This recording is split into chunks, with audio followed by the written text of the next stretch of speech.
सबसे पहले तो मैं रणदीप सुरजेवाला जी को और उनके साथियों को, कम्युनिकेशन डिपार्टमेंट के लोगों को, जिन्होंने बहुत ही बेहतरीन तरीके से सारी चीज़ों को का समावेश करते हुए 8 साल 8 छल भाजपा सरकार विफल, ये बड़ा स्पष्ट और ये बहुत ही अच्छे शब्दों के अंदर, आसान शब्दों के अंदर, आंकड़ों के साथ में ये पुस्तिका जो इन्होंने निकाली है, मैं सबसे पहले तो इनको बहुत-बहुत सुरजेवाला जी को और इनकी पूरी टीम को बहुत बधाई देना चाहता हूं। क्योंकि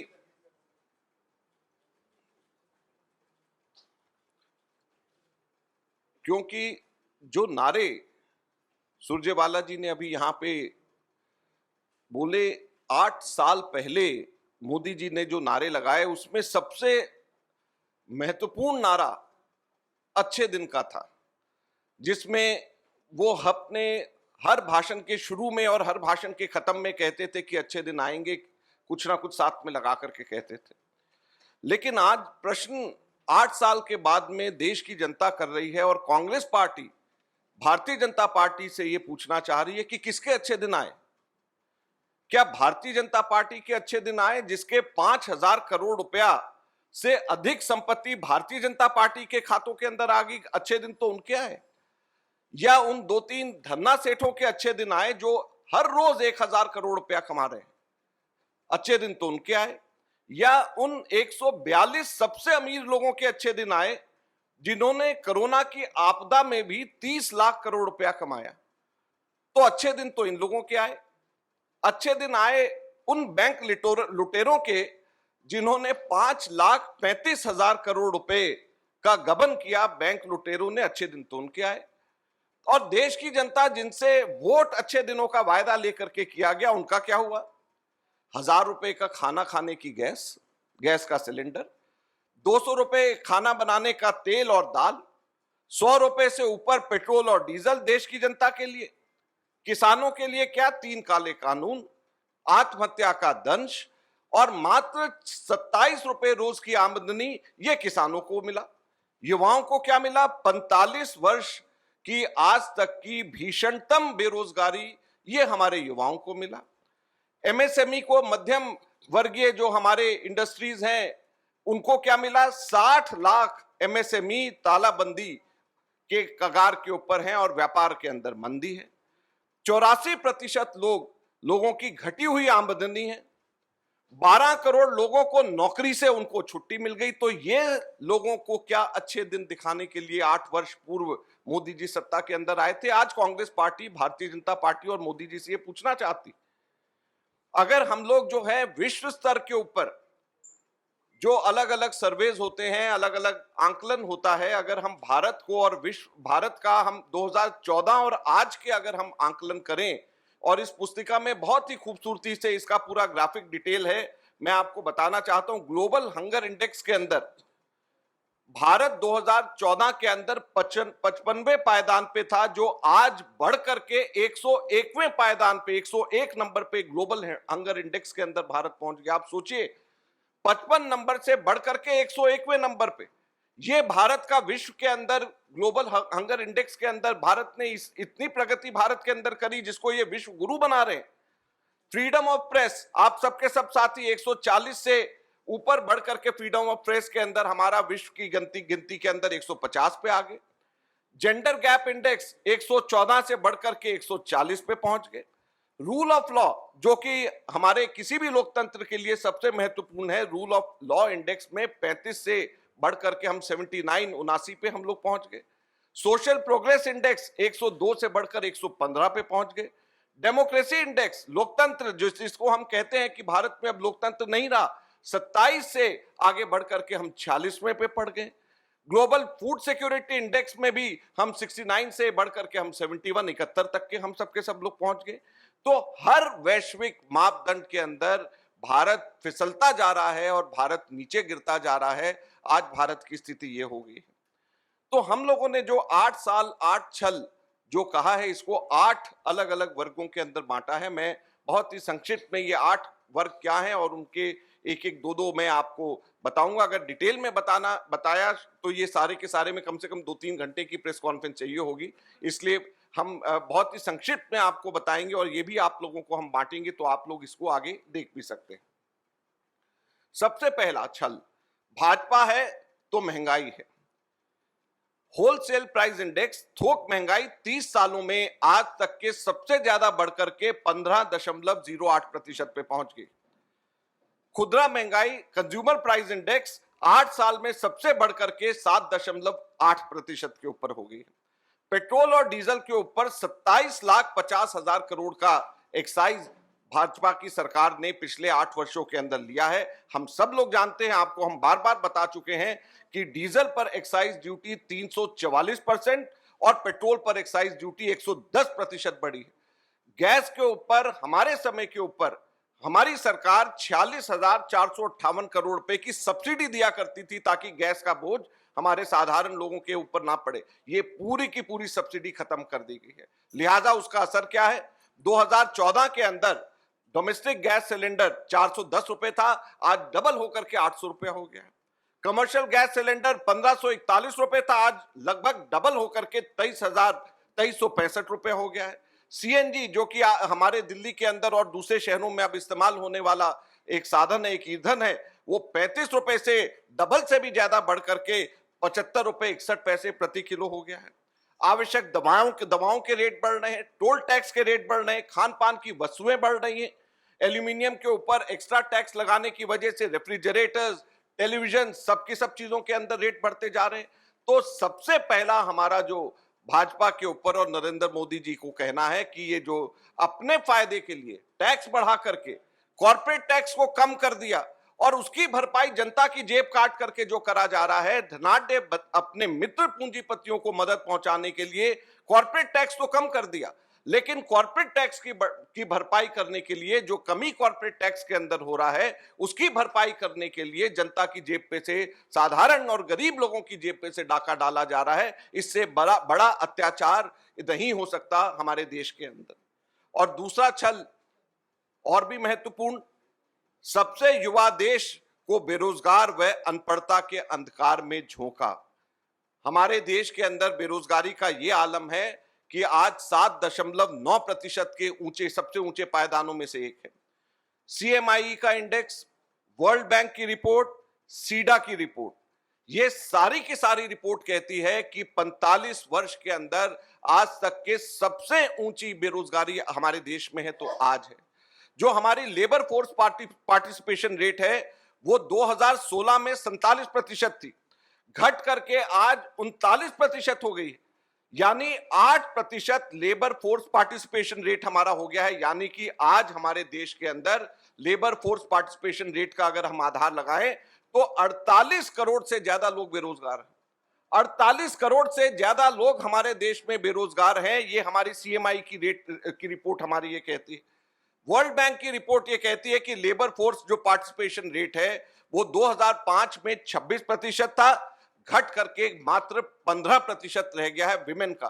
तो जो हमारी महिला जर्नलिस्ट यहां पे हैं, आप सोच सकते हैं कि लेबर फोर्स पार्टिसिपेशन रेट महिलाओं का किस तरीके से लगभग 10% पिछले 15 वर्षों के अंदर कम हुआ है। ये मोदी सरकार की देन है। Centre for economic data and analysis CEDA जो है वो मैन्युफैक्चरिंग सेक्टर के अंदर बताता है कि कितना मैन्युफैक्चरिंग सेक्टर के अंदर कितने क्या वहां पर रोजगार का दर वहां पर है। हैरानी करने की वाली बात यह है कि जो हमारे देश के अंदर मैन्युफैक्चरिंग सेक्टर को आगे बनाना चाहते हैं, बढ़ाना चाहते हैं और पहले साल से कह रहे हैं कि हम लोग मैन्युफैक्चरिंग हब बनाएंगे हमारे देश के अंदर, 2016-17 के अंदर 5 करोड़ 10 लाख लोग मैन्युफैक्चरिंग सेक्टर में थे, जो आज घट करके मात्र 2 करोड़ 70 लाख लोग रह गए।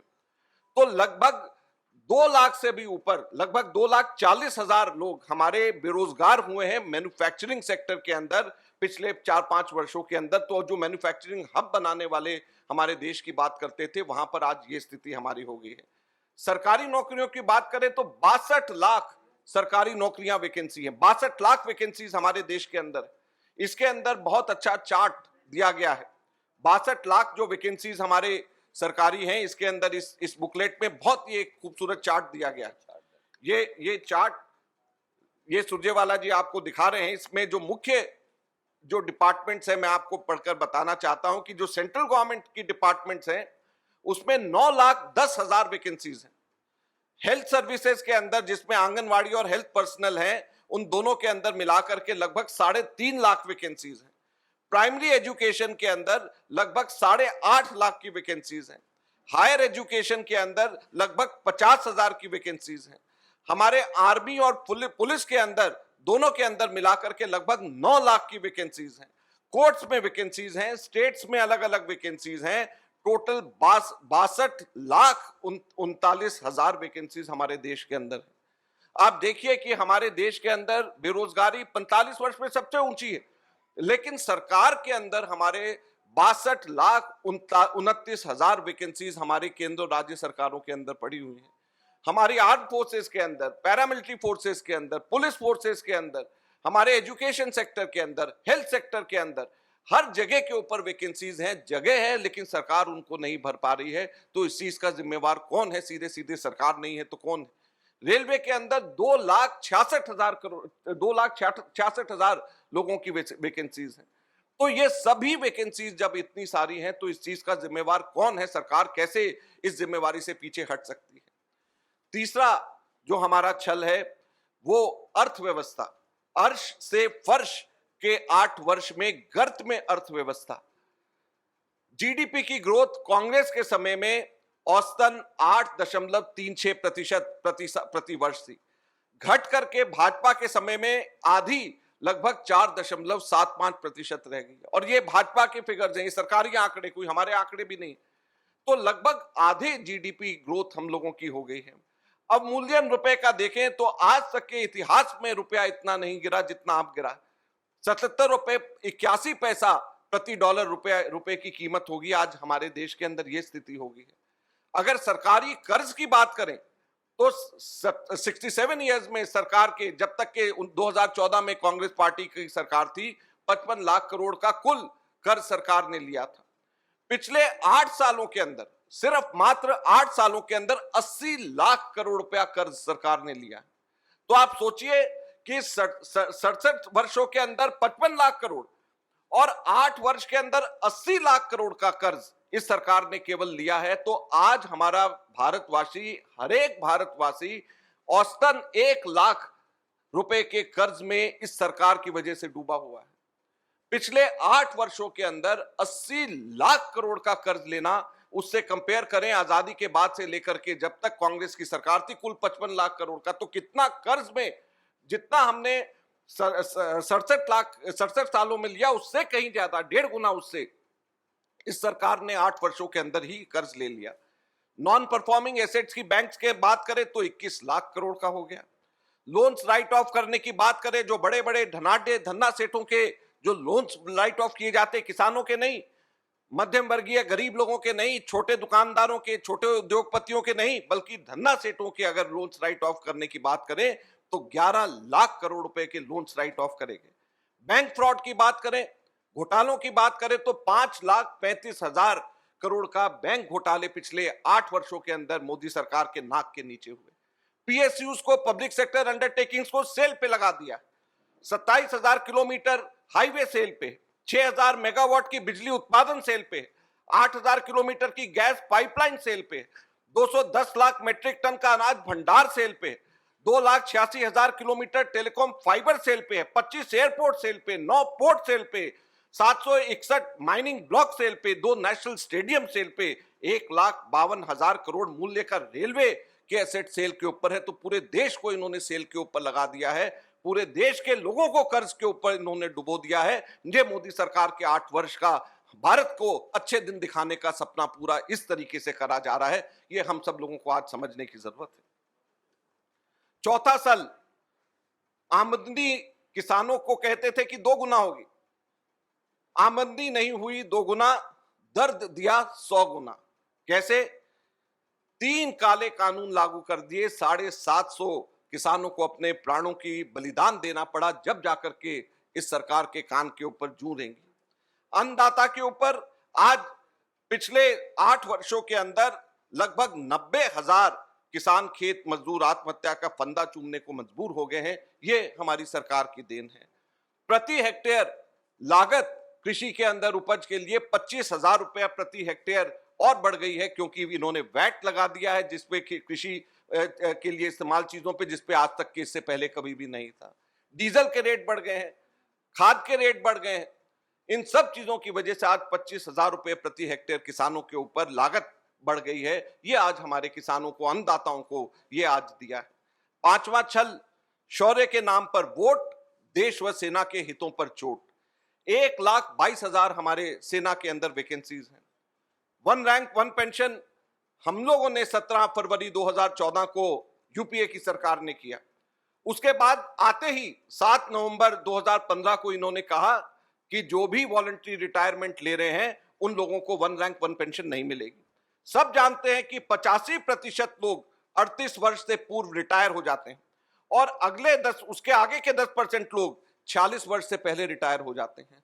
तो जब इतनी बड़ी तादाद के अंदर सबके सब लोग रिटायर हो जाते हैं तो स्वैच्छिक रिटायरमेंट को अगर वन रैंक वन पेंशन से अलग कर दिया तो जो कांग्रेस ने एक हाथ से दिया, भाजपा ने दूसरे हाथ से उसको वापस ले लिया। ये हमारे सेना के साथियों के साथ में इन्होंने किया।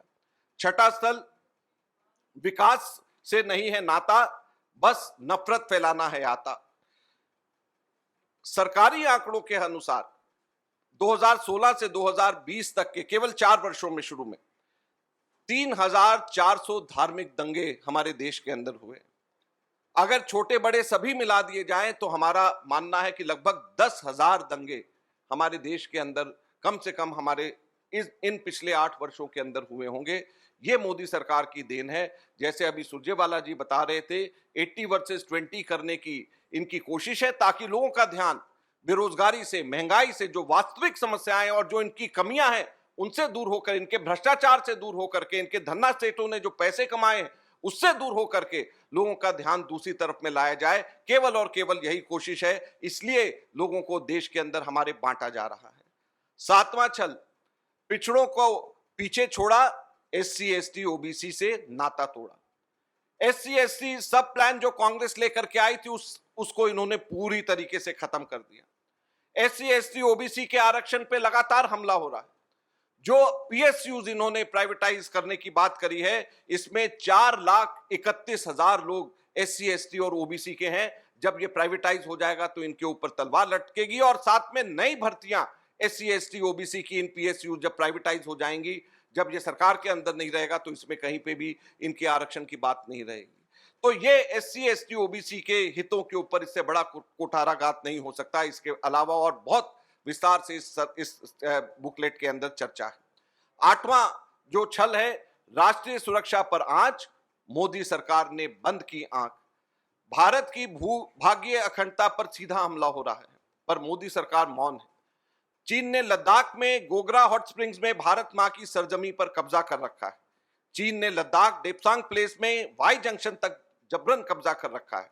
मोदी सरकार लेकिन भारत मां की रक्षा करने में पूर्णतः विफल रही है। ਬਾਬਾ ਯਾਮੀਨ ਬੰਗਾਲੀ 골ਡ ਮੈਡਲਿਸਟ ਤੁਹਾਡੇ ਸ਼ਹਿਰ 'ਚ ਪਹਿਲੀ ਵਾਰ ਅਦਭੁਤ ਸ਼ਕਤੀ ਚਮਤਕਾਰ ਵੇਖੋ। ਦੇਸ਼ ਵਿਦੇਸ਼ ਬੈਠੇ ਸਾਨੂੰ WhatsApp ਤੇ ਵੀ ਕਾਲ ਕਰ ਸਕਦੇ ਨੇ। ਘਰ ਬੈਠੇ 11 ਮਿੰਟਾਂ 'ਚ 101% ਦੀ ਗਾਰੰਟੀ ਨਾਲ ਸਮਾਧਾਨ। ਵਸ਼ੀਕਰਨ ਅਤੇ ਮੁਠਕਰਨੀ ਦੇ ਮਾਹਿਰ ਸਭ ਤੋਂ ਪਹਿਲਾਂ ਕੰਮ ਕਰਨ ਦਾ ਵਾਅਦਾ। ਨੌਕਰੀ, ਪ੍ਰਮੋਸ਼ਨ, ਕਾਰੋਬਾਰ 'ਚ ਪਰੇਸ਼ਾਨੀ, ਘਰ 'ਚ ਝਗੜਾ, ਬਰਕਤ, ਔਲਾਦ ਕਹਿਣੇ ਤੋਂ ਬਾਹਰ ਹੋਣਾ, ਕੋਰਟ ਕੇਸ, ਤਲਾਕ, ਪ੍ਰਾਪਰਟੀ ਡਿਸਪਿਊਟ, ਗੁਪਤ ਰੋਗ, ਪੁਰਾਣਾ ਦਰਦ, ਪਤੀ ਪਤਨੀ ਚੰਬਨ, ਜਾਦੂ ਟੋਣਾ, ਮਨਮੋੜੀ ਵਸ਼ੀਕਰਨ करवाना ਜਾਂ ਤੁੜਵਾਉਣਾ, ਸੌਤਨ ਦੁਸ਼ਮਣ ਤੋਂ ਛੁਟਕਾਰਾ, ਸਦਾ ਲਈ ਰੁੱਸੇ ਨੂੰ ਮਨਾਉਣਾ, ਪਿਆਰ ਮੁਹੱਬਤ। ਬਾਬਾ ਯਾਮੀਨ ਬੰਗਾਲੀ 96 435 032 21।